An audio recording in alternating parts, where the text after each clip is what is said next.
एक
ordinance Assam repealing ordinance 2024 approval किया है, तो क्या कहना चाहेंगे? क्योंकि इस पर भी एक्चुअली सवाल उठ रहे हैं कि is it in steps towards the UCC?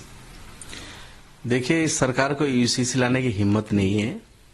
UCC नहीं ला सकते। जो उत्तराखंड में जो भी यूसीसी लाए वो कहाँ यूसीसी है? उसमें यूसीसी थोड़ा इसको कहा जाता है। यूसीसी तो वो होगा कि इंडिया में बसने वाले 140 करोड़ आदमी, हर किसी का जो समानता हर काम में, तो उसको कहा जाएगा यूसीसी। लेकिन उसमें तो ऐसा कुछ है ही नहीं। उसमें कुछ शादी ब्याह, कुछ तलाक और कुछ इस तरह के कुछ प्रॉपर्टी देने में ये सब है। अब पोलीगेमी इसी तरह कुछ चीजें है उसमें इंक्लूड है, अदरवाइज कुछ नहीं है। उत्तराखंड वाला यूसीसी भी टोपी पहनाया है उसको। तो आसाम में भी ये ट्राई कर रहा था कि यूसीसी लाएंगे, तो मेरे ख्याल में यूसीसी ला नहीं सकते। यहाँ बहुत सारे कास्ट कम्युनिटी के लोग हैं जो यूसीसी यहाँ लाके जो करना चाहते हैं वो खुद उनके कम्युनिटी में है। अब बीजेपी के फॉलोअर्स वो सब प्रैक्टिस कर रहे हैं। पोलीगेमी की बात कर रहे थे ये जोरों शोर से। बीजेपी के बहुत सारे फॉलोअर्स है, बहुत सारे लोग हैं, बहुत सारे कम्युनिटी है जिनके यहाँ पोलीगेमी है। आप उसको बैन नहीं कर सकते। इसी तरह और कई चीजें हैं जिसको संभव नहीं है। इंडिया में इतने कास्ट कम्युनिटी के लोग हैं और इंडिया का इतना सुंदर एक कॉन्स्टिट्यूशन है। कॉन्स्टिट्यूशन ने हर किसी को उनका अपने अपने धर्म पे रह के, अपना कास्ट कम्युनिटी के जो कस्टम है, कल्चर है, सिविलाइजेशन है, उसको अपनाते हुए उसको चलने का रास्ता इंडिया के कॉन्स्टिट्यूशन ने दे रखा है। और उसमें बढ़िया, उसमें फ्रीडम ऑफ फेथ है, फ्रीडम ऑफ वर्शिप है, फ्रीडम ऑफ स्पीच है, फ्रीडम ऑफ चॉइस है। ये सब चीजें इंडिया के कॉन्स्टिट्यूशन में है, तो उसको नहीं बातिल कर सकते।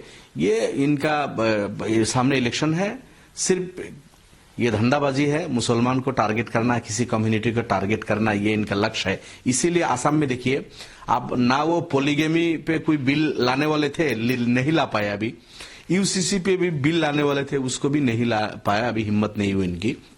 ये भी जानते हैं लाएंगे तो कोर्ट में जाके वो गिर जाएगा। इसलिए अभी the Assam Muslim marriages and divorce act 1935 का जो है उसको ये रिपील कर रहा है। ये कैबिनेट ने कल ये डिसीजन लिया है। कैबिनेट को, आसाम कैबिनेट को ये हक कहा है कि इंडिया का कॉन्स्टिट्यूशन ने एक राइट किसी कम्युनिटी, किसी धर्म के लोगों को दे रखा है।